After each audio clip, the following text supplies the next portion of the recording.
મહારાષ્ટ્રમાં આઈએએસ તુકારામ મુંડે જ્યારથી food and drug વિભાગમાં કમિશનરના પદ પર આવ્યા છે ત્યારથી મહારાષ્ટ્રમાં સપાટો બોલાવી દીધો છે। આ ખાદ્ય ખોરાક વેચતા અને બનાવતા યુનિટ્સ પર તાબડતોડ રેડ પાડી રહ્યા છે, જેના જ ભાગરૂપે વધુ કેટલીક રેડ પડી છે છત્રપતિ સંભાજીનગરમાં। મહારાષ્ટ્રના છત્રપતિ સંભાજીનગરમાં એફટીએની મોટી કાર્યવાહી। ચિકલઠાણા એમઆઈડીસીની અમોલ મિલ્ક ડેરી પર એફટીએ દરોડો પાડ્યો છે। ડેરીમાંથી ભેળસેળયુક્ત પનીર અને નકલી ઘી બનાવાતું હોવાનો ખુલાસો થયો છે। એફટીએની કાર્યવાહીમાં 950 કિલો જેટલી સામગ્રી જપ્ત કરાઈ છે। જપ્ત સામગ્રીની કિંમત ₹3.12 લાખથી વધુ બોલાઈ છે। ઘી, ક્રીમ, એનાલોગ પનીર અને નોન ફૂડ ગ્રેડ સોયાબીન તેલ જપ્ત કરવામાં આવ્યું છે। અમૂલ ડેરીમાંથી 3 આઉટલેટ્સમાં ભેળસેળયુક્ત માલ સપ્લાય થતો હોવાનો દાવો થઈ રહ્યો છે।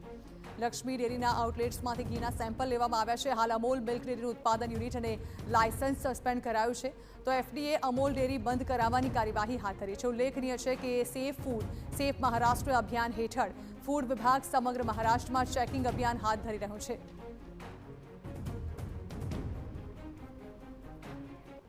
તો છત્રપતિ સંભાજીનગરના સિલ્લોડના એસટી ડેપોની કેન્ટીનમાં રેડ પાડવામાં આવી। કેન્ટીનમાં ભારે ગંદકી અને ફૂડ સેફટી નિયમોના ભંગનો ખુલાસો થયો છે। રસોડા અને ફ્લોરમાં ગંદકી જોવા મળતા એફટીએ કાર્યવાહી કરી।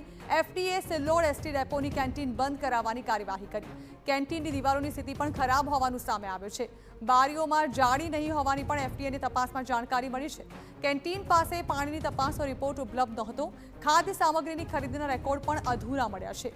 ફૂડ કમિશનર તુકારામ મુંડે આ ખાદ્ય વસ્તુઓ વેચતા યુનિટ્સ પર તરખાટ મચાવ્યો છે અને તેમના દ્વારા લગાતાર આ કાર્યવાહી કરવામાં આવી રહી છે।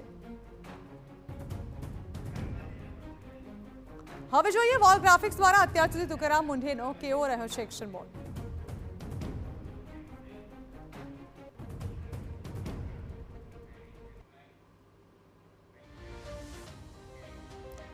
તો હાલ તુકારામ મુંડે દ્વારા એક્શન મોડ પર કાર્યવાહી કરવામાં આવી રહી છે અને તેમની કાર્યવાહીમાં કેટલાય એકમો એવા છે કે જેમને સીલ કરવા સુધીની ફરજ પડી છે।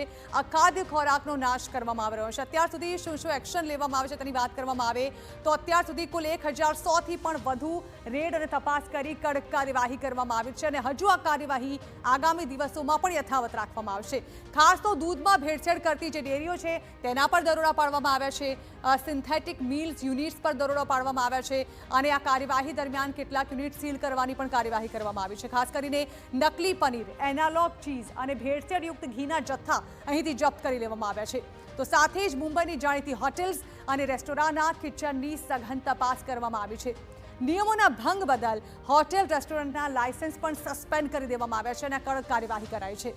તો ગુટખા અને પાન મસાલાના ગેરકાયદે વેચાણ સામે પણ મોટી રેડ પાડવામાં આવી છે, જેમાં અત્યાર સુધી 33 લોકોની ધરપકડ કરાઈ છે અને 27 ગેરકાયદે યુનિટ સીલ કરી દેવામાં આવ્યા છે।